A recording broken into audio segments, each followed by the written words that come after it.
The Dice Tower is made possible by listeners like you. Thank you for your support. This episode is sponsored by TheOp, also known as USAopoly. The Dice Tower, episode 729, Pumpkin Spice. Welcome to The Dice Tower, a podcast about board games and card games, and especially the people who play them.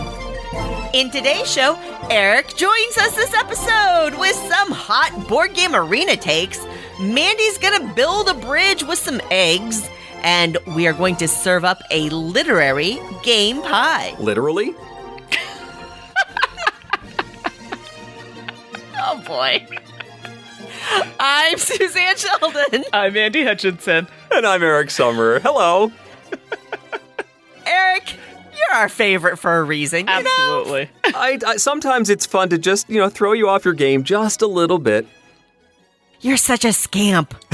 I am a scamp. Oh my goodness. Welcome back, everybody. As you can see, we're doing a mix-it-up episode with Eric on board, and it looks like it's gonna be quite the show. Oh boy. Oh boy. But see, now, Eric, now you've set a precedent for the episode, so now you've just got to be, caliente. You got to be super hot the whole show. Yes, so you've really spice. done yourself a disservice here. You're right. It's true. It's all downhill from here. Kinda. I mean, I'm a little worried about it, so you better bring it, brother. Well, welcome back. Hopefully everybody enjoyed seeing all the news coming out of Gen Con.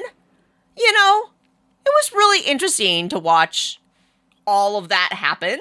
And I'm really glad that it seems like everything went off as well as possible. Yeah. And people had a really good time.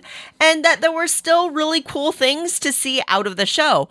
Although it was also cool to see that because of freight situations and production timelines and everything else, that some games that have actually been out for a while kind of got some extra love at this Gen Con because people were discovering them for the first time or getting a chance to explore them a little bit more. And I think that's actually a weird but kind of cool side effect of all the madness that's going on. Mandi, Eric, did you see anything that caught your eye? Ooh, something that caught my eye. There's just so many. I mean, so much of it was me pining for the experience, getting to be there again, right. and seeing, because Dice Tower had a booth. The Florida crew was there, and they did a live show, and it's sort of like, I remember all those memories and wonderful things. Hopefully next year I can sort of jump back into the process. I miss running a booth. I miss hanging out and getting to meet people and lots of handshakes and fist bumps, and just getting to be part of the whole spectacle and the churning of people that I missed this year. Mm-hmm. Yeah, big same here. How about you, Mandi? Anything that you missed out on or anything that caught your eye from the show? I mean, I tried to avoid it because we all know as soon as I see something, I must buy this. So Yeah. I try not to look at things, and I did end up picking up some games. Actually, Ashley is the one who looks out for games for me online and says, Mandi, this is in stock. So thanks, Ashley, for helping me buy things that I probably don't need. But Llama Land, she showed me, but I don't know if that was out at Gen Con or if that was just a game that was out. Either way, so cute. I have purchased this game. Nice. I think this is a sense of where we're going to be going for the rest of the year as different new releases have been delayed, and some are going to be delayed past the holiday shopping season. Yeah. And I think all of the publishers and game stores as well are going to be pushing what they have on hand. A release that maybe is 6 months, 12 months old, that can still get some love, maybe an additional push. Something just because it's available might be able to see a second life that maybe didn't hit on its initial release. And I think that's probably going to be happening for everyone between now and the rest of the year. For the most part, I think that that's probably a really good take. And that's not a bad thing, because guess what? Games that came out a year ago are still really good games. They still work? Yep. And having them get a little longer life in the spotlight is not a bad thing at all. We'll have to see. But for sure, I think if folks are paying attention to the news on this front at all, if you celebrate a holiday in the next months, that you give gifts at, you might want to do shopping a little early because it sounds like shelves might be a little weird this year. Weird shelves everywhere. Indeed. Last episode, as always, we do our title episode poll, and we asked you, what convention have you actually been to? Now, we've asked, like, which ones do you want to go to, which was a fun thing, but where are Dice Tower folks actually going? And we kind of focused it on quote-unquote big ones, and without a doubt, the biggest answer, 35.5% of you said you haven't been to any big conventions, and that's completely understandable. Not only have you not been, you want to go. Right. Meanwhile, 13% of y'all said you haven't been, but you kind of don't want to go. You know, they're not your thing. Right. And that's okay, too. I get that, actually. Crowds are rough. Yeah. But with 21.5%, the bulk of the voters voted for Gen Con as the one that you have been to, which I think makes a lot of sense. Dice Tower listeners are definitely international, but still we have a huge kind of North American base. And so it kind of makes sense that Gen Con, the biggest one in North America. Yeah. These sort of reflect the attendance totals for most of these events. Actually, Eric, I didn't notice that, but that's a great observation. That's very, very true. 11.5% said that you've been to the Spiel. 12% of you said that you've been to Dice Tower Con. I didn't care if it was, Dice Tower East, Dice Tower West, just one of them. Same with BGG Con, which 4% of you said you've been to. Origins had 16%. PAX Unplugged is growing with 9.7%. And UK Games Expo came in around 6%. Somebody in the comments mentioned, hey, what about the Festival International de Jeux at Cannes, which is a good point. I would suggest it's not, I guess it depends on how you define large. Similarly, people mention things like the Dice Tower Cruise. Of course, we're on a Dice Tower board, so it makes sense we get a lot of Dice Tower fans talking about it.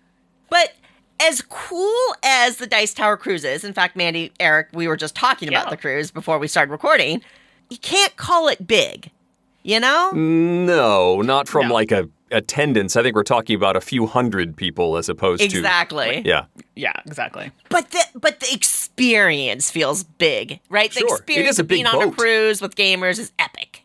And there are other people there that are on the same boat as you. And so then you're talking about thousands of people, but not just our game group. Right. True. That feels like cheating the system a little bit. A little bit, unless you all convert the them all. non-board gamers. So the only ones on this list that I haven't had an opportunity to go to is the UK Games Expo and the Tokyo Game Market, which one lone voter said, yes, I've been.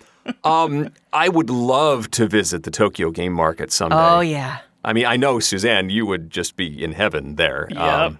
But it would just be a wonderful experience. I get the feeling from seeing pictures and stuff that it feels different than a lot of these other conventions. It's another like consumer show, a buying show, and not as much of a playing show. But also just getting through the language barrier and being presented with a different method of showing off the games and just getting over the cultural hurdle would be an interesting adventure. And plus, I love visiting Japan, and so would love to go back sometime when it's Tokyo Game Market time. That's definitely bucket list item for me, 100%. Yeah. Me too. One day. Let's all go together. That'll make it even better. There we go. Group trip. So much fun. As long as Stephanie can come too, I think then good. Absolutely, Stephanie can must come. Must I come. mean, let's face it. There's a reasonable chance Mandi and I will hang out with Stephanie more than with you. There's a reasonable chance that the only reason you tolerate me is so that you can hang out with Steph. I get it. No comment. So, thank you everybody who voted in last episode's title poll. It's always awesome to see all the responses and kind of get a sense of what our Dice Tower family looks like. This episode, we went super serious. Very important poll topic. Oh, yes. Oh, hot takes all around. Pumpkin spice season, baby. Oh, my goodness. All right. Are you a pumpkin spice person or no? Now, this doesn't have to be like it's your lifeblood. It's just like, do you enjoy the season of pumpkin spice, like whether it's a drink or pumpkin pie or whatever? Or are you one of those people like, no, cinnamon and allspice is not for me? I need to know, though, if somebody in the comment, if they decide to take part in the poll, maybe leave a comment on the forum, somebody who works at Starbucks, because I swear that is like the epitome of the pumpkin spice that everyone talks about. So I would love to know how that changes from now to when pumpkin spice season happens. I'm very curious. I'm looking forward to seeing how granular this poll is. Is this a simple yes or no, or do you have a gradient of how much of a pumpkin spice person are you? Or do you want it confined to a pie? Do you allow it within a Starbucks? Do you want it on scented candles? Do you want your car to smell like it? You know, where are you in this spectrum? Yeah, Eric, I don't know if you've noticed, because you're a pretty observant guy on this stuff. But I don't know if you've noticed in the polls that we run, it's kind of more fun. There's kind of a lot of entertainment for us making everyone choose. Like, you know, those arbitrary you get the comments and they're like, oh, how can you make me choose? This is impossible. And that's super fun. So yeah, I think it's just going to be a yes or no. Yes or no. Okay, got it. Oh my. So as usual, folks, we will drop that poll on the Dice Towers Board Game Geek Guild, and you will get to vote and leave all of your comments and opinions about pumpkin spice. Personally, I'm pretty excited to read them. Me too. But enough about conventions and pumpkin spice. We got games to talk about, and we got Eric here. So we got to get to the nitty-gritty. Let's go. Ooh. So, what have you been playing lately? Well, everybody, I'm excited to talk about, this first game, because I've had people online asking me about it, and that is Praga Caput Regni. I hope I said that correctly. Well, we have Eric here. Does that sound sort of okay, Eric? Praga Caput Regni is how I would say it. Excellent news. So let's give the rest of it a try, and Eric will help me out if I can't do it. So we have designer Vladimir Suchy. Art is by Milan Vavron and published by Delicious Games. It's for 1 to 4 players and plays in about 45 to 150 minutes. This retails for about $68 Canadian, which apparently is quite difficult to get online anyway, so I can't speak for in-store, but I know a lot of people have been having some difficulty getting it because it's so popular. And it's a area majority influence game. It's a Euro type game. So for those who know me, you know I love these types of games. Do I love this one? Well, let's find out. So in this game, let me start off by saying there are eggs in this game. And you're like, okay, Mandy, who cares? There are eggs. It's a bit weird, but it works. I don't know. Suzanne will know. I don't know if Eric has played this game, but I have not, but I'm excited about weird eggs. Weird eggs. So in the game, you are taking the role of a wealthy citizen and you're organizing building projects in medieval Prague. So that's where it's taking place. In the game, you'll have your player board. And actually, you're going to have a couple of areas. You're going to have a player board that manages your resources, which are stone, I think it is, and gold. And then you also have a couple tracks that you're managing at the top and on the bottom for production. And then you're going to have a separate area with some tiles that you're going to use to take some actions, and you can upgrade this tiled area with tiles from the board. So that's just one area that you have to look at. Then we have the kind of rondelle that happens at the upper right of the board, and that's where your actions are going to happen. You're going to take a tile, and depending on the tile you take, you might have to pay some costs, but you get to do that action and then take the kind of bonus action that's in that slot, and then the wheel it moves a spot. So things will get cheaper or less expensive for other players to get. So that's pretty straightforward. And there are a set amount of rounds on the game based on how many players are playing. The board itself it's a busy little board. We've got a few things happening, and there's some assembly required here. But we have in the corner these, and Suzanne might have to help me. I don't know the technical names, but the steps that they have. So there are these. Well, there's like the castle, and then there's 2 buildings, right? Right. But I forget. There's like the castle and the church or something like that. I think something, yeah, and please excuse me for the not remembering the names, but yeah, there are this area where they have like steps where you're trying to progress up and over. And there are 2 of these kind of tracks that you're trying to progress up to get points at the end of the game. You also have tiles on the board that you can acquire to put on the board to have kind of a controlled area. And by doing so, you can get bonuses or points in the game. You also have a bridge area. So this is somewhere on the board where, you can spend those little eggs and move up on the bridge. I swear, eggs are a currency, which is strange to me because it's taking place in medieval Prague, but there's obviously something that I am 100% missing here. You are. And it is in the rule book. It's a delightful little historical call out in the rule book where they explain that eggshells were actually ground into the mortar material used to build that bridge. What? So it is technically, it is technically a bridge made of eggs. See, and this is where you have the more you know pop up. See, as a teacher, you're always learning. The more you know. So that's what the shells are used for. What about the interior? Are you making omelets? I think so. Oh, Eric. You can't make a bridge without breaking a few eggs? That's what they're saying? Oh, Eric. It's always such a joy to have you with us. I'll be over here in the corner. Please continue. He's like, I'll see myself out.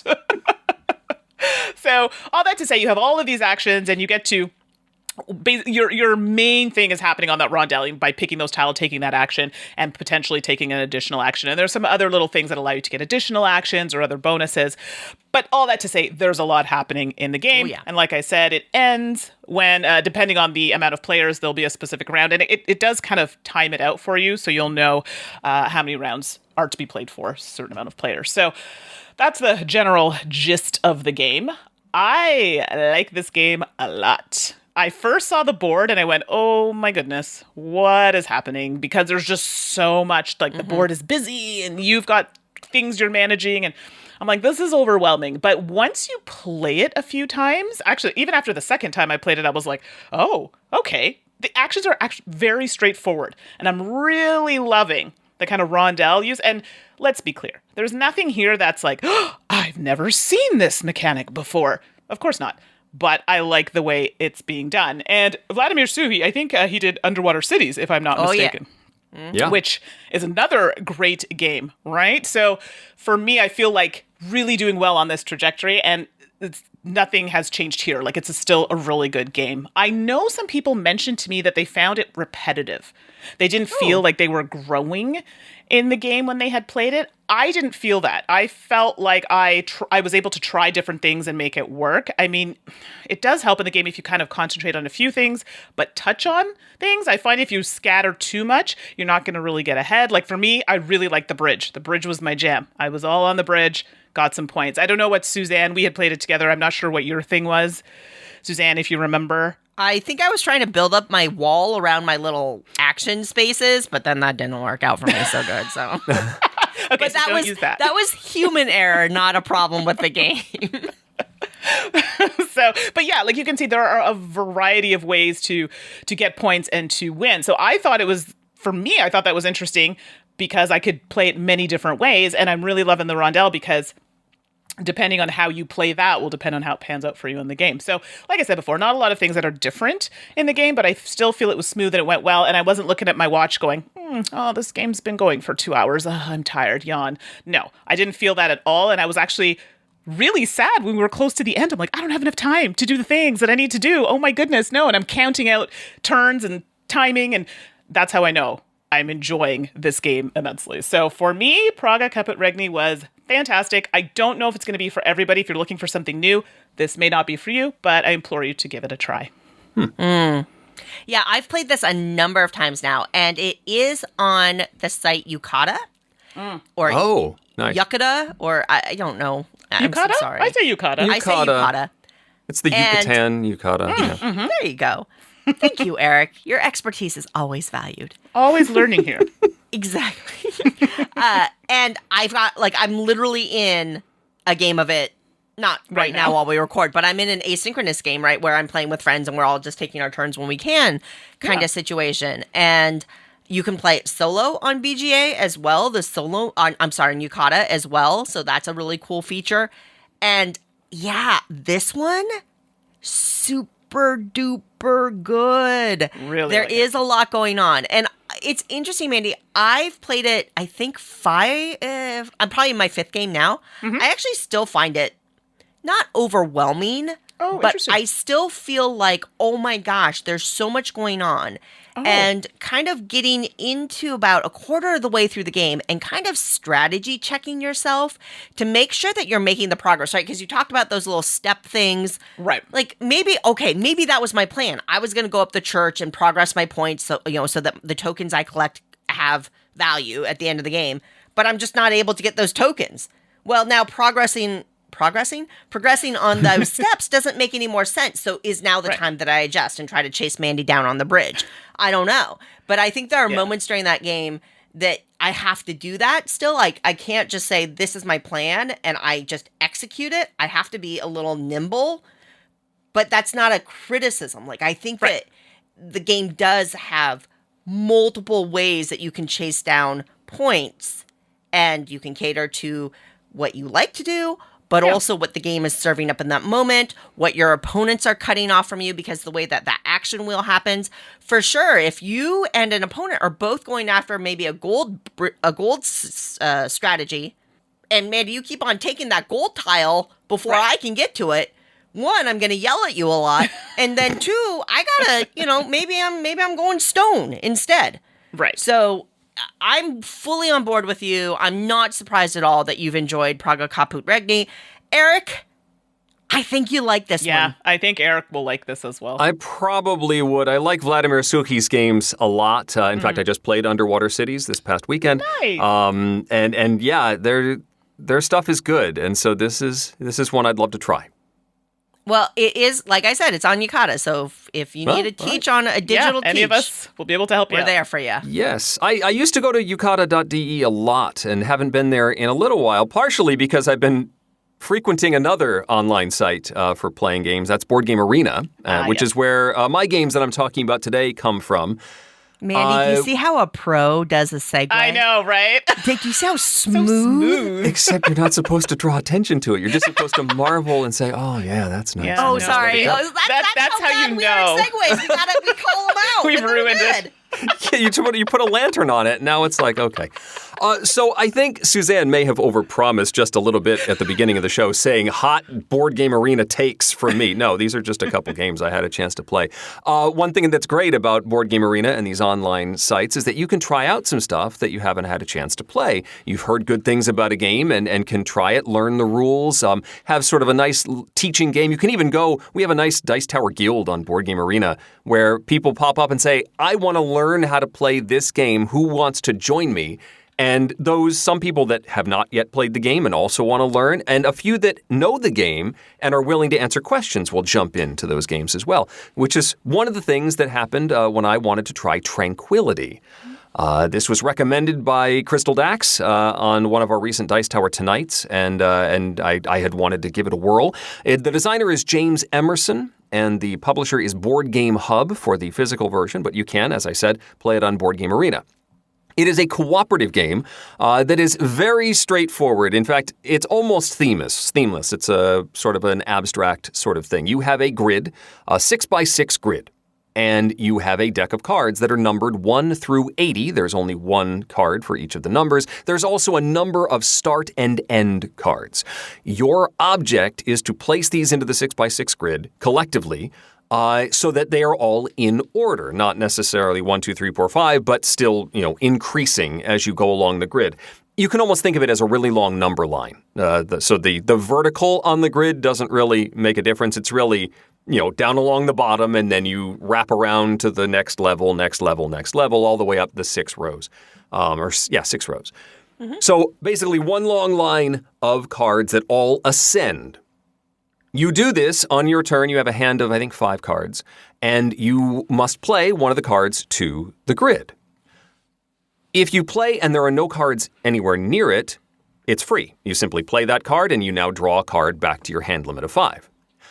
However, if you place next to another card, you have to pay by discarding cards that match the difference between the two cards. So if I have the 25 and I play the 23 next to it, I have to discard 2 cards because 23 and 25 are 2 apart from each other.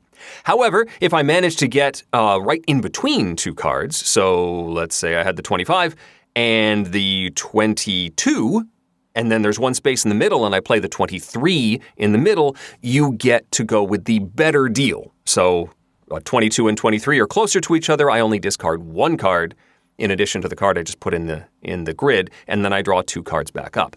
Now, it's important how much you're spending as you do this because you only have so many cards in the deck. Based on the number of players, you've basically divided the draw deck between you all, and you have your own deck. And if any player cannot or runs out of cards, cannot play on their turn, you've lost. The whole team is done. You can play a start card at any point, but when you do so, the collective group has to discard a certain number of cards. It's a big pay you have to do, and you have to save one of the end cards for the end of the game. So you kind of have to someone has to hang on to an end card to actually win. And there are communication limits. You're not allowed to talk about what you have in your hand, what you are planning to do on your turn. So you're surprised by what you may make a move and the person next to you is like vibrating because they really wanted to play a card in that spot and now they're going to have to pay to play the card or can't play it at all. You know, eventually a lot of cards become dead, which is fine. It means you can discard them as payment for other things. But if you paint yourself into too much of a corner, you might lose in the last couple of moves. I kind of appreciate having a cooperative game that is so simple, straightforward. You know, some of these co-ops can be pretty complicated with lots of layers of rules and tons of actions that you can do. No, you have a pretty straightforward goal here, but you need to stay focused on how much it's costing you to play some of these cards and leaving space to play the cards that you know you have in your hand so that you don't leave gaps that are too big that are going to cause you to discard more cards than you can afford. I really enjoy it. Tranquility's a nice, calm, tranquil, as they say in the title, cooperative game that's well worth a look. We've played this online. I think it was Suzanne, Ashley, and I have played this. Yeah. And that was it was hard. It was rough. Yeah, it was. It's tricky. Difficult. There's an advanced mode that has sea monsters that I have not yet tried that adds an extra layer of trouble. You have to play the sea monster, or the sea monsters let you remove a card from the grid, but you can't win until everyone's played their sea monsters. Oh, yeah, that's rough. Yeah. Yeah. It's, for a game that comes in a very small box, just some cards, it is tricky. Yes. So, no, definitely. And I heard, I think somebody else has picked it up. Oh, Lucky Duck. Lucky Duck Games. Oh, excellent. Previously, it was a Kickstarter, so if you Kickstarted it, you could, get a copy. Other than that, it has not been in distribution in North America, and now Lucky Duck has picked it up for North America, so it should be available relatively soon in our Very area. cool. I will be looking out for that because I think this will work for family game night next time I'm able to have the whole family around. Awesome. Well, first up for me, I'm actually going to go digital as well with an app that recently released. This is I'm combining my loves. This is a Roll and Write app. Ta-da! Oh, haha. What? It also combines my love of Phil Walker Harding games. So there you go. It's like the triple hit here. So Explorers is a roll and write game. It's not quite available in physical form in North America yet. It's being published by Ravensburger. The art is by Sabrina Miramon. And like I said, hello, Phil Walker Harding game. Very exciting, right? So all those things, Roll and Write by Phil Walker Harding immediately had my attention, and I was looking forward to getting the physical version. I had no idea an app was coming. And then game designer Mark Garrett's pointed it out, and I was downloaded that thing immediately. In Explorers, it's card-based. So you've got a map, what looks like a map, and it's cut up into like little squares, of course. And each square looks like it's got an item on it or a type of terrain. There's kind of a gray terrain, creamy plains, the green grass, that kind of thing, and blue water. And you're going to start at one of the villages that are on the map, and then you will use cards. You will flip over a card at random. And the card has 2 terrain types on it. So maybe you flip over a card and it's got the water and the plains on it. Okay. And one of those items is going to be the stronger side of the card. So if the planes is the stronger side, what that says is you may move 3 spots on the planes. Now you can use the water instead, but then you can only move 2 spots on the water. So as you flip over a card, you're going to mark off. Obviously, you start in one place and then you have to branch out from there. You can't just randomly mark off things. You have to connect to a previously marked spot. As you go, you are going to be hitting spots with like a fish, apple, or carrot, and you get a little bit of set collection for the round there. There are horses that give you a little bonus move. There are maps that give you an option. If you don't like the card that you flip over and you've collected a map, you can just move 4 spaces on any terrain of your choice, that kind of thing. And ultimately, it plays in 4 rounds. You play through, I think, 8 cards worth of movement. And then you score your final endgame scoring. But really, it's round scoring. So in a round, if you collect a fish, carrot, and an apple all in one round, you're going to get more points. And then if you hit a temple, but you have to collect a key to enter the temple. So what you're really doing is you're looking at this map and you're trying to go and really hit those keys, if you can, to get to a temple. One issue is the temples decrease in point values between rounds. So it's 12 points at the beginning of the game, but if you get a temple in the last round of the game, it's only worth 6 points, that kind of thing. And hey, the person with the highest score at the end of the game wins. So you load up the app. The app is perfectly functional. I wouldn't say it's a fancy app. I wouldn't say it's a great app. I would say it is a serviceable app, which is not a huge criticism. You know, it does what you need to do. It's simple to use. There's a tutorial in it. Great. When the tutorial loads on your first round, it's really, really interesting. The way that they position explorers, and I'm unclear if it's just an issue with the app or if it's in the physical game too. They say, you've journeyed to this unexplored, wild, strange land, and now you get to go on and discover all of these treasures that have never before been seen. And then the next screen of the tutorial says, you start your turn in one of the 4 villages. Well, wait a minute. If it's unexplored, strange land, where did the villages come Yeah. So there's a little bit of a thematic thing that, and it's so unnecessary. I think for me, it's just like, it could have been, you start your turn at one of the 4 waterfalls. Okay, cool. And then you're exploring this unexplored land. I wish thematically that they had just kind of stripped out that unnecessary, and it's just kind of the way they exotify it. And again, it's just so unnecessary. Yeah. Mm-hmm. Does it impact the gameplay? No. Did it kind of set it off on a weird tone for me where I kind of rolled my eyes? I'm like, these things don't match. It did. I'm going to be really honest. The nice thing is I talked to Ravensburger about it, and they said they're going to take a look at it and see if maybe they, have anything that they can adjust on that front. And they were really receptive and really positive about that. So I appreciate that as well. Yeah. I wonder if they could have approached it like, you don't know anything about this town, but you've made friends with one of the villages. Mm. And so that's your base camp. You start there. Right. Absolutely. I think that there were... it doesn't, again, it's not necessarily about the gameplay. It's about the positioning. And I think there was just a much more positive way that they could have approached the positioning. Sure. The gameplay itself, it's a solid game. Does it do anything super different? I'm going to say no. Like the flipping over the cards with the terrain, Trails of Tucana does something similar. In terms of having to get things to unlock temples or stuff like that, this all feels very in the realm of roll and write world. That's not a bad thing. It's not a great thing. Explorers is a solid roll and write game. I don't think it does anything mind-blowing. I don't think that there's anything wrong with it either. I've had fun playing it, and I've certainly enjoyed playing it in the app, where it's very, very simple and very, very quick to play. You can play on the go, and it's so convenient if it's on your phone. So, Explorers, worth taking a look if you are into that kind of thing. Cool. Well, you all are in for a treat. I never talk about dexterity games, or very rarely. Seriously, what is happening? Eric, what have you done to her? I don't know.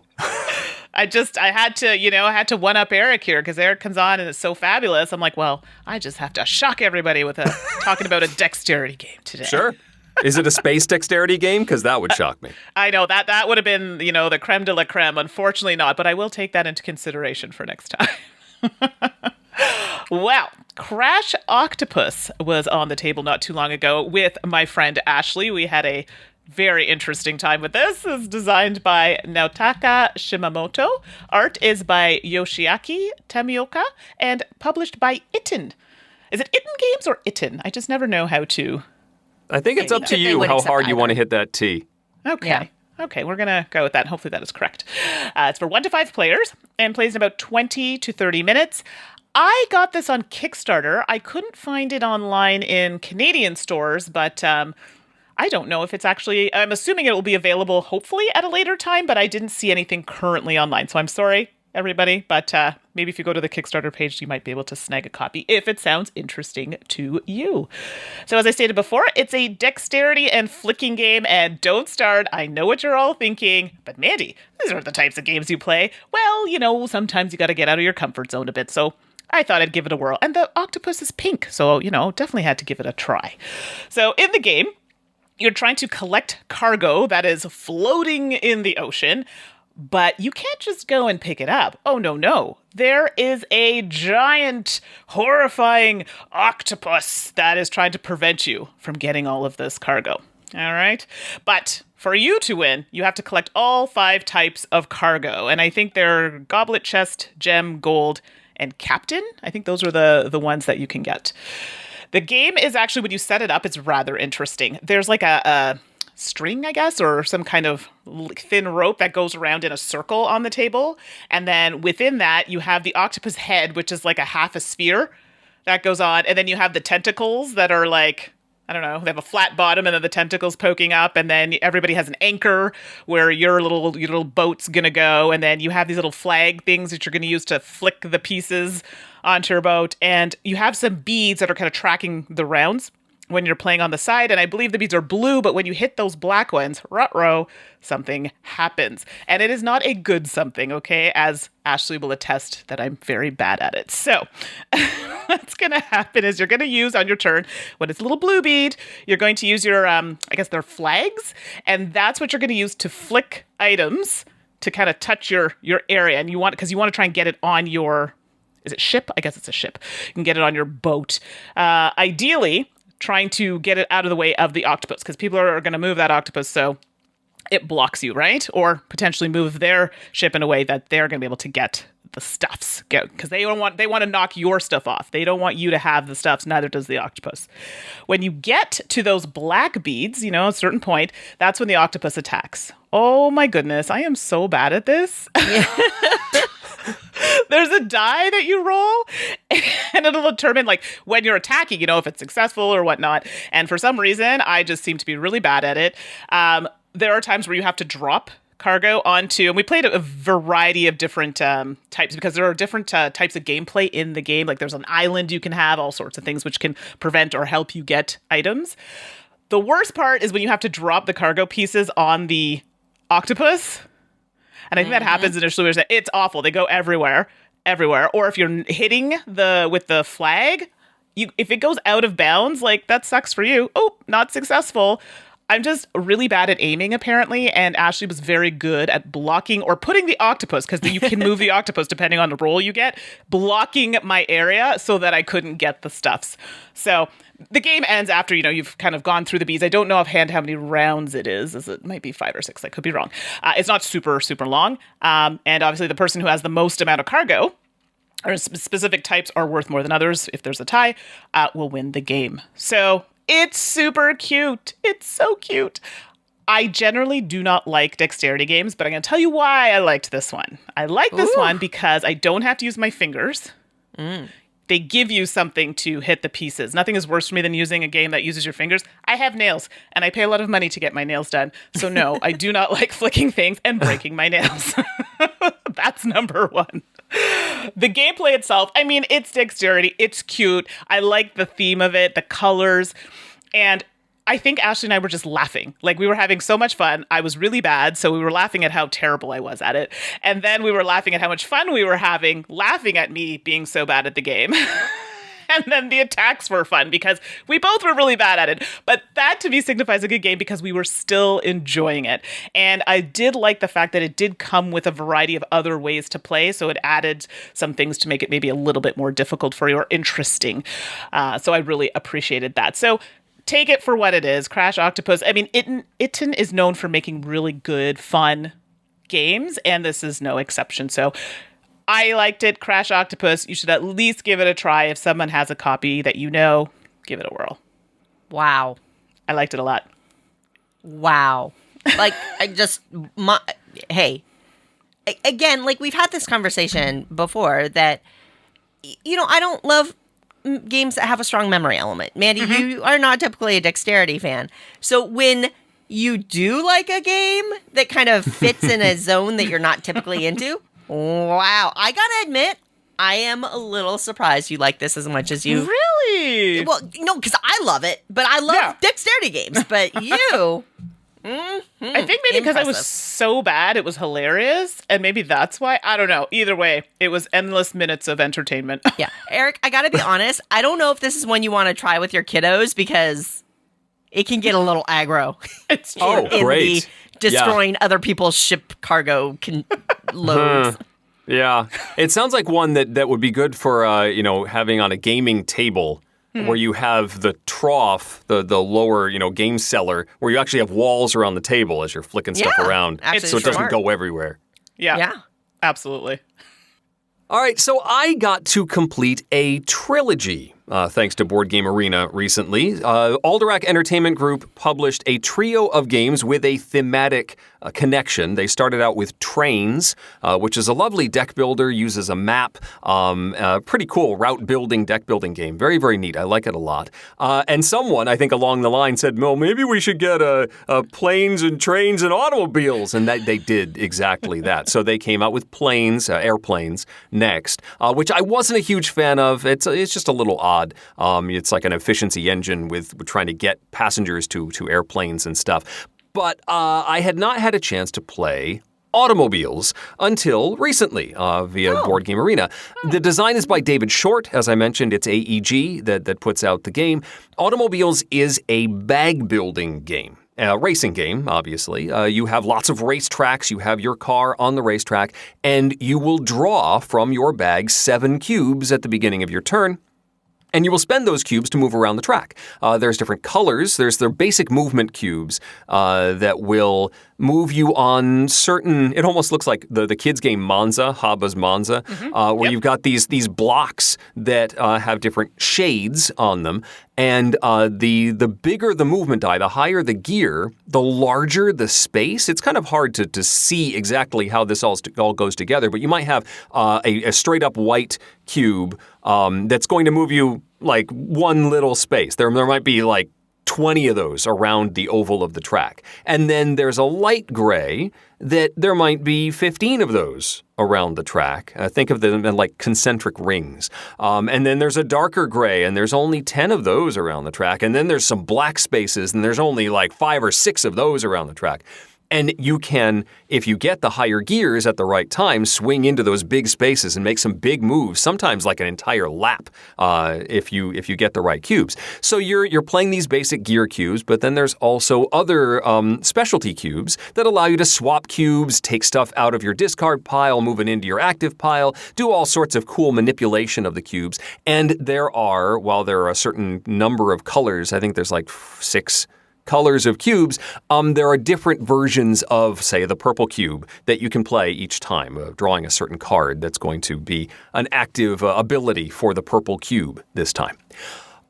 The trick, however, is that as you go faster, you're going to acquire wear on your vehicle. These are the dreaded brown cubes that go into your discard pile and then cycle into your draw bag, and now you're drawing a bunch of wear cubes, and those aren't any good for you. So there's mechanisms for removing the wear and healing basically your system so that you can continue to go fast around the track.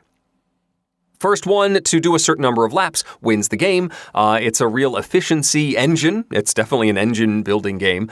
I also have gotten to play with the Racing Season expansion, which allows for driver abilities. You get to draft these drivers at the beginning, give you some cool powers, and there are sponsors. You can do a multi-race season where you can then get a sponsor that, based on where you perform in the previous race, gets you some sort of ability that's sort of a catch-up mechanism. Oh, I should say that cubes you don't spend can be translated into money. The more expensive the cube that you didn't use, the more it's worth for buying more cubes. So you can continue to tune your bag and get more cool cubes, higher gears, all that. Getting rid of other lower gears if you want. Some of the tracks are easier than others. Some are very simple, almost like concentric circles that, if you get a high cube, you can just zoom around the track. But others are far more curvy and wavy, and you need to keep some of those little gears in your system. Otherwise, you're going to get stuck and can't necessarily make it around corners. I find those to be far more interesting, if a little frustrating. Doing a multi-race season can get a little weird in the last couple of races. If you go too long, like past 3 or 4 races, it gets to the point where people have drafted all of the cubes, and you can no longer... you can't really tune your deck anymore, your bag, because you can't buy the cool cubes because they've been purchased. Because your bag actually continues, it persists from race to race. There's mechanisms for culling and tuning in between races, and then you continue on, which is very cool. It's like, I just got my bag the way I want it. Yeah, I'd like to do a whole race that way. But then there's not a lot of tuning. Buying cubes really isn't a thing in the last couple of races. It's still a lot of fun. I almost think I like this better than Trains amongst the trilogy. I think I like Automobiles better. It's real quick. I love that engine tuning aspect. It's a good bit of fun, followed very closely by Trains, which is also a very cool game. And then you can just forget that airplanes. Just forget that that's there. Automobiles is a great one, and another one I highly recommend. Yeah, Automobiles and I do not have a good history. I think this is a game Suzanne I know really enjoys, but the last time I played this game, I could literally see that I could not win the game. I think it was like 2 turns out or 3 turns out. There was no way for me to win. So I had to sit there and knowing that I was going to lose and play. It was a horrible feeling, and I was done. I was like, I felt like I should have liked this game, but that really turned me off. It does stink if you have too many turns in a row that you just draw crud that you can't use, and especially on those more difficult tracks. There were several times that I would have like the really high, the 5 and 6 gears, but I couldn't use them because I needed a 3 or a 4 to make my first step. I just had to go 1 space and then I could get into the fast lane, but I couldn't do it because I didn't have a 3 or a 4 cube. Right. Exactly. So I see why people like it. I just did not have a very good experience with it. And that's okay, Mandy. I mean, I'm with Eric on this one. Automobiles is a top 100 game for me. I love it. And I think the expansion actually added a lot, Eric, to your point. It also gave you that shorter track, which was better for a smaller player count. So, yeah, I'm super into Automobiles. Yeah, I might have to track down an actual version of this, too. I don't know if it's still in print. Oh, I have no idea. Oh, that's a good question, actually. Yeah. Yep. Well, something that is in print, in a very teeny tiny box, Papageno. Is that a pizza company? Yeah, it does sound like that a little bit. It may be the way I'm pronouncing it, but Papageno is one of these small box games from Helvetique, who does a whole series of games in these small, they're very similar size to the Oink game line, where, I don't know, they're maybe 3 inches wide. They're very, very small boxes. They're very, fit in your pocket style boxes. And universally, their visual design is top notch. And Papageno is no different. It's got this very colorful character wearing a bird beak on his face on the cover. This is designed by Kevin Kim with art by Felix Kindelin. And Papageno is apparently, I did not know this, the bird catcher in Mozart's opera, The Magic Flute. Ah, yes. Oh, look at you, Eric. You're so Oh, I used to be the music director on Beethoven.com. We had the mid-morning Mozart every single day. So yes, please continue. Oh, I have learned something new about you today, Eric. This is lovely. So Papageno, is part of this epic musical narrative, and apparently he is the one that's catching birds to collect, to present. Not, it's just like a menagerie of birds that you're trying to get. So the cards, it's kind of these long, narrow cards. Each of the cards has a different bird and a different value on them, basically numbered -2 to 9, I believe. And then there's a couple cards with eggs on them. And each player's shuffled up. Each player's going to get 6 cards face down. So a row of 3 and then another row of 3 below it. So each person has this 6-card tableau in front of them. And you're going to flip up one of those cards of your choice to be your face-up card to start the game with. Then you've got the deck. You flip over a card from the deck to basically show discard, and you're off to the races. And what you're going to do on your turn is you are going to take a card from the deck and swap it with a card in your tableau. Again, your cards are face down. So you don't know what is under it when you make the first swaps. So maybe you see a 5 and you're like, okay, I'll take that 5, and you swap it for one of your face down cards.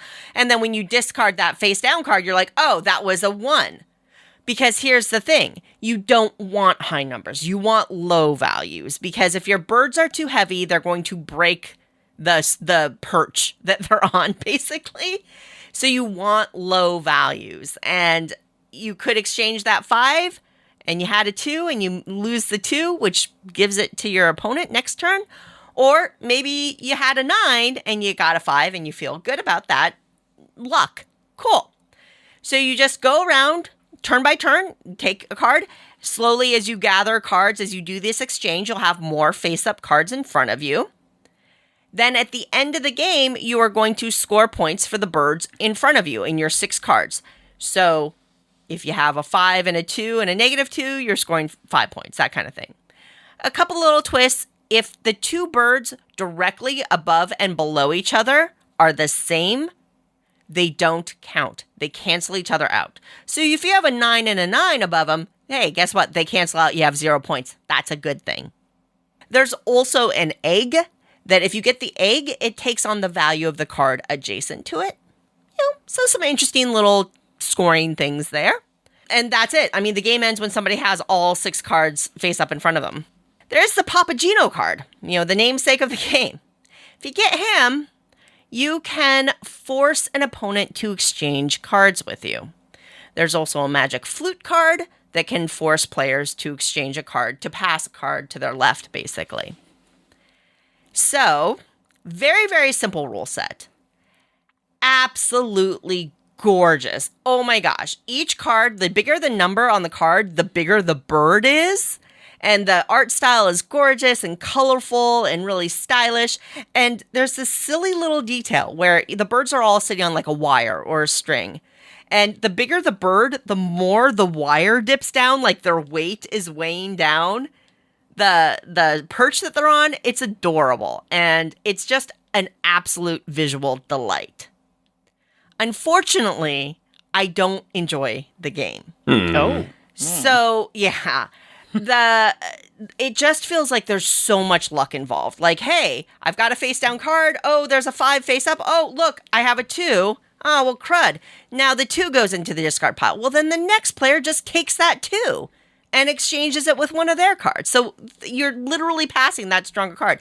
Now, maybe you put a 9 back into the discard and then they have to draw from the top of the deck and maybe they have a better deal. But whenever your unlucky move gets exacerbated in that situation, which is kind of a bummer.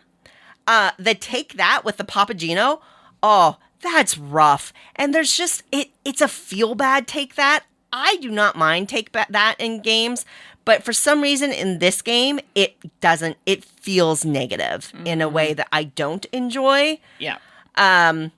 Because you only have 6 cards, so that one card can make such a difference.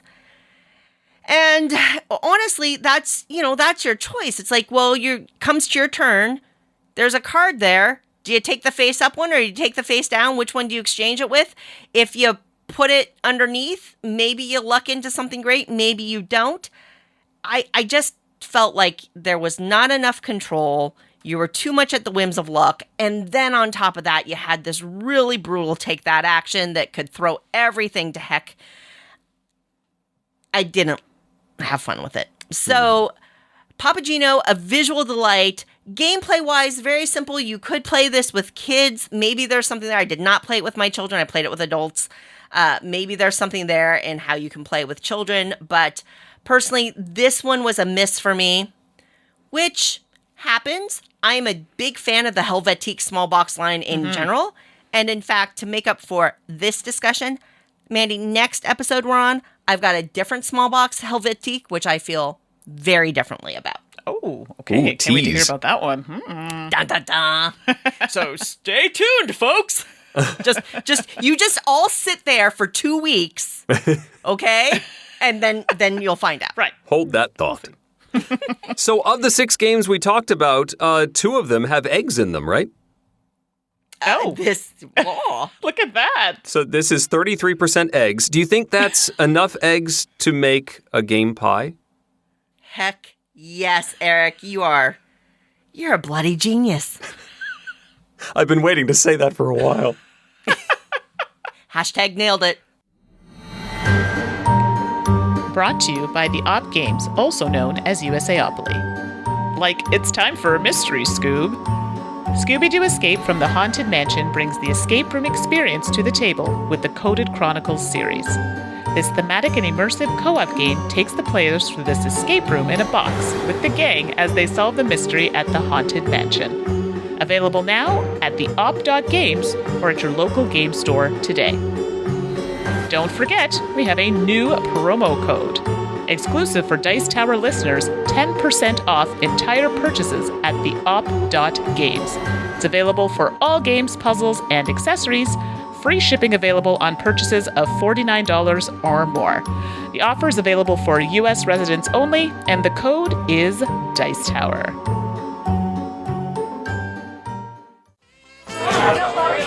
Order up! And now, it's time to order up a slice of game pie.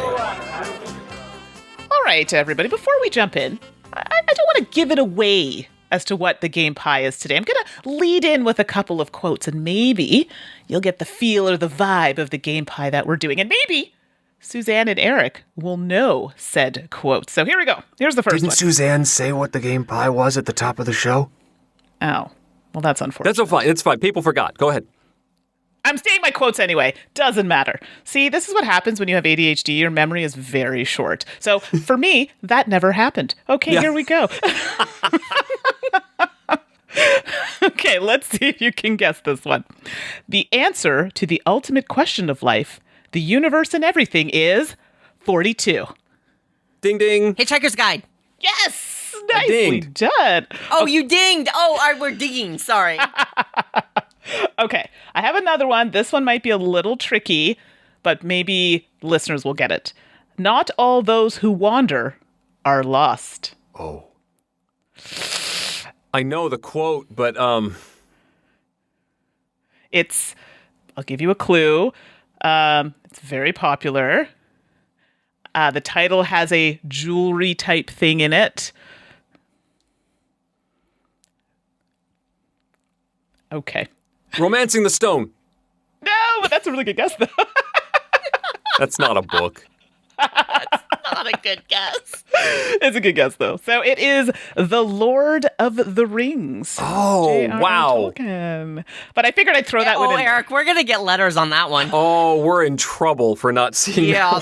That to Okay, be maybe fair, you're setting us up now. that was more for the listeners, to be fair, because I know there are a lot of big fans, and they're like right away they would have gotten that. So I had to throw a little loop in there. But This is like when the folks on Jeopardy just don't know something and you're yelling at the TV. Yeah, that's what's happening right now.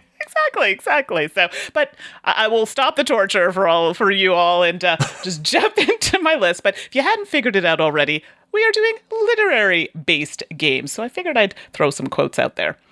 And these are games that are based on something that is a literary property, not just books about, or not just games about books. Yes. Correct. Yep. Yes. Because you'll see that with with my list a little bit. So I started in the wrong direction. I'm like, paperback, Yeah, me too. Athenium, Mystic Library. I'm like, oh, wait, nope, that's not what where we're doing. we were going. All right, so I'm going to jump off first, and I think I have spoken about this game before in another Game Pie. I can't help it that it touches on a few things here, but Fury of Dracula.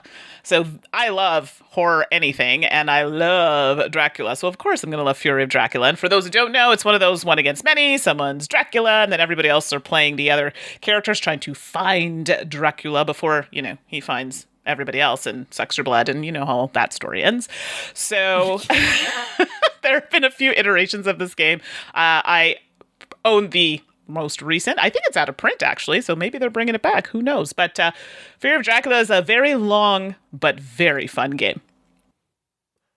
First for me is the T-Dragon Society card game. This is based on the Kay O'Neill series of comics. In fact, I just ordered the latest comic and a new plushie for my son for Christmas. Don't tell him. They did a Kickstarter recently. But the game is a very straightforward, simple, almost entry-level deck-building game that slows down the actions of buying and drawing your cards. You either draw a card or you spend the cards in front of you to buy cards and make your deck better. So the cycling's a little bit different than standard deck builders. The art, of course, is adorable, and it's got sort of a race for completing goals in the center of the table. Very fun game. Two different versions that are both combinable and standalone if you want. The T-Dragon Society card game. Good choice. Very cute. I'm really glad I was wondering if somebody was going to pull out one of these games. Yeah. Although, Eric, I will say, I think you kind of memed yourself just then because it's one of those, tell me that your kiddos don't listen to your podcast without saying that your kiddos don't listen to your podcast. They don't listen to the podcast. It used to be that we did that and then no, I don't want to listen to you, Dad.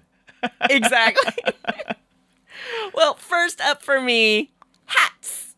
Hats is a card game. Is it based on a novel? I don't know. Maybe this is a bit of a cheat, but it's a lovely card game with different colored cards, each with different hats on them that you are playing to a center board and building out your own personal tableau as well. And ultimately, you will score points for majority in the different types of hats based on what you have left in your hand, too. A lot of clever gameplay, a really great card game. And each of the hats is themed on a different fairy tale. So the pink hat might be the Three Little Pigs, and the red hat might be Little Red Riding Hood themed, and the Hansel and Gretel themed one. And all of the illustrations are phenomenal, and when you look at each of the hats out there, that literary theme of the hat itself really comes through. So that's why I snuck it in here. I thought it was maybe an adaptation of the 500 Hats of Bartholomew Cubbins. We'll go with that. Yeah, I like that one better. Yeah. This actually reminds me of a show that I used to watch as a young child called Harriet's Magic Hats. And for every hat that Harriet would put on, so if she put on a construction hat, she would visit a construction site. I swear nobody knows this show, but if you know this show, please write me because I swear people think I'm making it up, but that's what this game reminds me of. I vaguely recall that this show existed, yeah. Yes! Finally, someone admits it. Everyone thinks, no, she doesn't know what she's talking about. Oh boy. Well, the next on my list, I think I had to kind of fight Suzanne on this one a little bit here because I think this would have been on her list, but Parade! Not only does it come in a very nice purple box with I think it's the Cheshire Cat on the front. That's a very Alice in Wonderland theme. It's a card game, and you are literally creating a line, a parade of cards, and depending on how they're played, the number, you may kick certain numbers out. You want to collect certain colors for scoring at the end of the game, and you want to kind of have a majority, or you won't be able to score those at the end of the game. So it's fairly simple, but a little strategic, and I'm all about it. And I feel like this was a collection of games. Like there was Parade. A little bit of a series Black in Spy. that size box. Not Arboretum. Yeah, I think Arboretum, the original Arboretum. Black Spy. There were a few of them that were quite good, and I like some of them because they had the trick-taking elements, Tango, which was really great. So Parade for me, love it. This is one I play often, actually. I quite like it. So if you haven't tried it, you should check it out.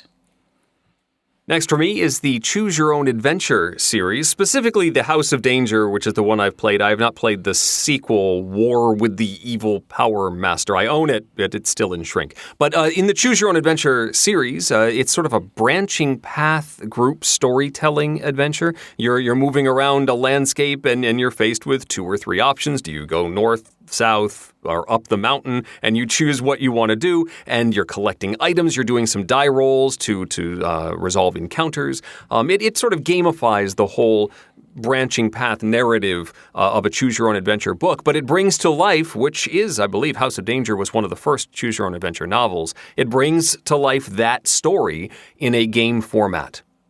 I don't think I've tried any of these, but is that the one in the white box?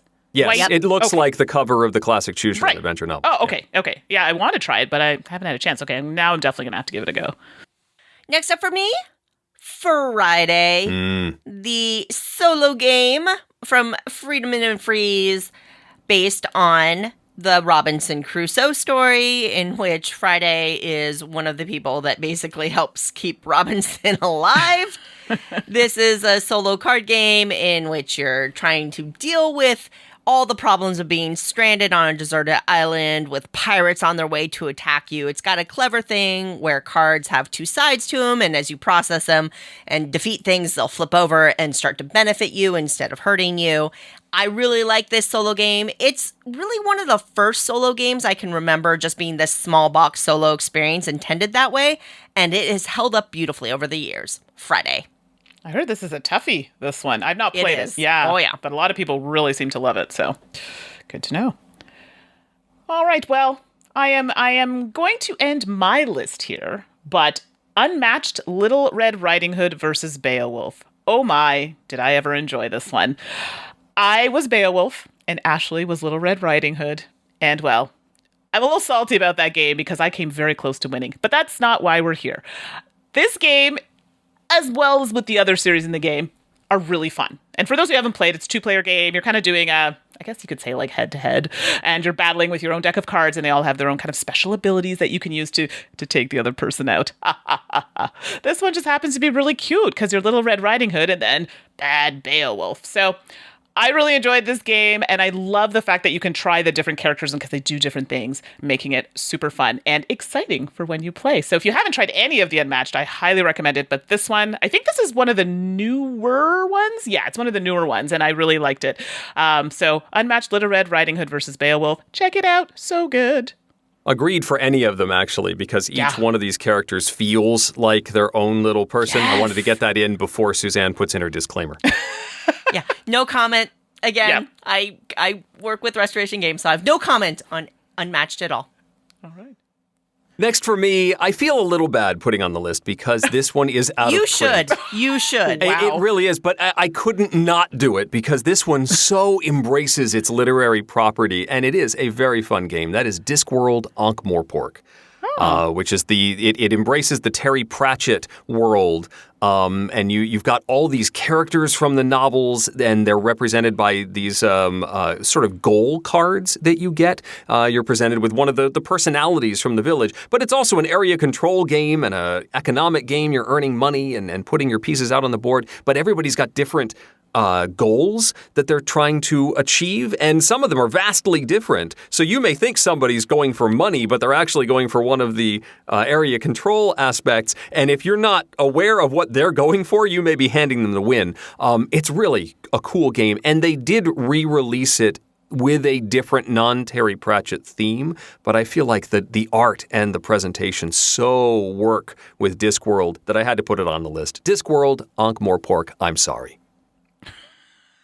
Well, thank you for your apologies accepted. It still hurts. My game is in print, so if it sounds interesting, you can at least get this one. And that is Holmes, Sherlock, and Mycroft. There are a ton of games based on the Sherlock Holmes world and characters and mythos, but Holmes, Sherlock, and Mycroft is one of my favorites. It is a 2-player worker placement game in which one player plays Sherlock and one player plays Mycroft, and you're going around using actions to get clues and to investigate as more and more characters come out so that you can win the most investigation points and win the game. 2-player worker placement was an intriguing concept to me. Anyway, all the cards are the different characters from the story series, and it's a beautiful production and just a super awesome 2-player game. I love it. It's got all that Holmes story paraphernalia spread throughout. Definitely worth checking out. Holmes, Sherlock, and Mycroft. So Mandi ended her list at 3, but I have a sort of a 0.14 for my list. And this one doesn't take a particular property and turn it into a game. It takes a artistic style and art from classic pulp novels and turns it into a new game. It's called Pulp Invasion. It is a solo, you can also play it as a 2-player cooperative game. Game where you are trying to fight off alien powers and you use dice, not really to roll them, but to activate abilities and stuff. But the key is that all of this, all the art, the aliens and the actions and the activities that you were doing on these cards are all repurposed pulp art from old novels, which is really a cool aesthetic decision and a neat way to bring this older art to life. Pulp Invasion. I love the art on this. And I think this was on Kickstarter recently. I think they added a few. There was an expansion right. that was just on. Yeah, I haven't played the first because the first one came with an expansion, and I've Right. only played a little bit of the first box. So I left the next expansion. I want to play more of what I have first. I did back this one, the second go around, so I'm really curious to see how it plays. Obviously with the 2-player, because everyone knows solo's not my thing, but very excited to try the 2-player. Solo's not your thing. All right. Okay. I love you, Mandi. And the last slice of pie for this literary game pie, Dune Imperium. Mm-hmm. Good choice. I mean, obviously, the movie's coming out soon, so that's a big deal. But obviously, the Frank Herbert novel series is where it all started. Dune Imperium does have the likenesses of the new movie, but still based on the stories, the books. So I think it fits here. This is a combination of a deck builder and worker placement game. I just love this game. Oh my gosh, I love this game so much. It nails it, and I am so excited that they have an expansion coming out. But if you like worker placement games, and if you like deck builders, and you think the Dune world is interesting, or even if you don't, Dune Imperium is worth checking out. I do think it's enhanced if you know the different factions and you kind of get that interplay, because the theme does come through to me. But if you're not into Dune, you can just be like, oh, that sci-fi nun group and that, sci-fi desert group over there, and just kind of strip the Dune theming away. Fine. You're not wrong. I know virtually nothing about Dune and have enjoyed the game on its merits. I don't know why they're all breathing oxygen. I mean, I assume it's just really dusty wherever they are. I don't know. So something about spice and giant worms. That's all I know. I'm with you, Eric. Yes, Eric, you nailed it. I think that's exactly it. Hey, Eric. Thanks for being here, man. Hey, thanks for letting me hang out and annoy you in many ways. Yeah, you could be like our little brother. That's okay. Sure, you're going to put me at the kids' table. Yeah. If you would like to tell Eric or me what you think about our inability to name The Lord of the Rings, or if you would like to tell Mandi what you think about her I'm not a solo player line, or her take on dexterity games, you can email us. You can send us your questions. You can send us your game pie suggestions, all that good stuff. You can reach me at Suzanne@dicetower.com. And, well, if you want to just say amazing and fun things to us, like I received recently from my fellow Canadians. Woo woo! Canadians in the house. Thanks for those emails. I love you. You can reach me at Mandi. That's Mandi with an I at dicetower.com. I mean, I like emails from Canadians too. I'm Eric with a C at dicetower.com. As always, it is a pleasure and privilege to be part of your extended gaming family. Thank you so much for being here to listen to this episode of the podcast and for supporting Eric being here. Woo-hoo. Because, Eric's our favorite. It's just the way it works out. Absolutely. Thank And you. hey, if you want more Eric, next episode 7:30, he's going to be back with Mr. Tom Vassell himself. Back from Gen Con. I'll probably be, getting some stories out of him. Yeah. That'll be fun to listen to. Absolutely. And y'all are going to be talking about mass market games, which I'm really excited for because that discussion today versus 5 years ago, I think is a very different discussion. Oh, yeah. Yeah, I might need to define with Tom what he means about a mass market game, because you can get some really high-quality designer things at your mass market store these days. Very Or true. just don't talk to him and just go with your Surprise. heart, Eric. Yeah, I'm just going to put Follow your Wingspan on the soul. list, and then, yeah, I'm good. He won't hassle you at all. No, of course not. Well, until next time, folks, I'm Suzanne Sheldon, I'm Andy Hutchinson. And I'm Eric Summerer. and you've been listening to The Dice Tower. Woohoo! Thanks for listening. Promotional consideration has been provided by game publishers in the form of review copies of games. This podcast is sponsored by listeners like you. Thank you for your continued support. And speaking of support, the Jack Vassell Memorial Fund is an organization dedicated to helping gamers in need. Learn more about the fund's mission and how you can help at jackvassell.org. The Dice Tower is produced by Tom, Suzanne, Mandi, and Eric with assistance from Roy Canaday and Rob Searing. Our theme is composed by Timothy Pinkham and arranged by Matt Bellier. Let us know what you think of the show by posting to the Dice Tower Guild at BoardGameGeek.com, following the Dice Tower on Twitter, or by emailing us at podcast@dicetower.com. And don't forget to visit the other shows in the Dice Tower Network at dicetowernetwork.com. Until next time, from all the gang at the Dice Tower, have fun gaming.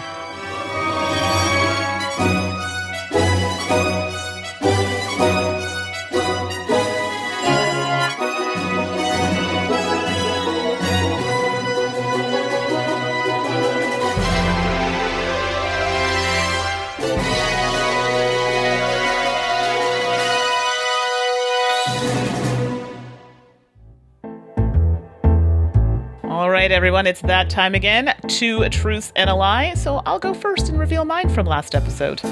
So I have a Hulu account, I have a Disney account, and I have a Netflix account. If you said that I have a Hulu account as a lie, you would be correct. And I was a little tricky here because in Canada, we do not have Hulu. Oh, trick question. Trick truth, 2 truths and a lie. I know, I gotta get tricky sometimes. What about you, Suzanne? What do you have? Last episode I said I've got WarioWare Get It Together pre-ordered. I've got Metroid Dread pre-ordered. And I've got Pokemon Brilliant Diamond pre-ordered. And the lie is that I have WarioWare pre-ordered. Now, normally I would order all these games. I actually read a couple of reviews that said WarioWare on the Switch was not that great. So folks out there, if you're listening still and you've tried WarioWare, email or hit me up on social media. I want to hear your opinions of it. So tell me what you think if you tried WarioWare on the Switch. All right. Something I have to try. All right, new for me this episode. I think I was all over the place, so this is what you're getting, everyone. I've never owned a flip phone.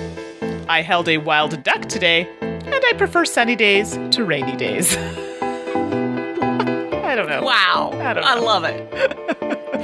And new for me this episode, I've worked on a Jason Aldean ad. I've worked on a Ryan Reynolds ad. And I've worked on a Robert Downey Jr. ad. Oh my, that's much smoother than mine. Good luck, everyone.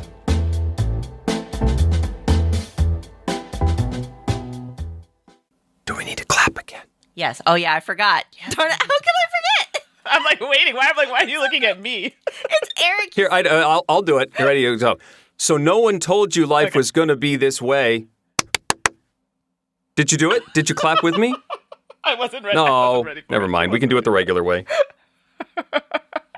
Just, you know what? I'll figure it out in the timeline. Just start talking, Mandy. Oh, all right. You're breaking me.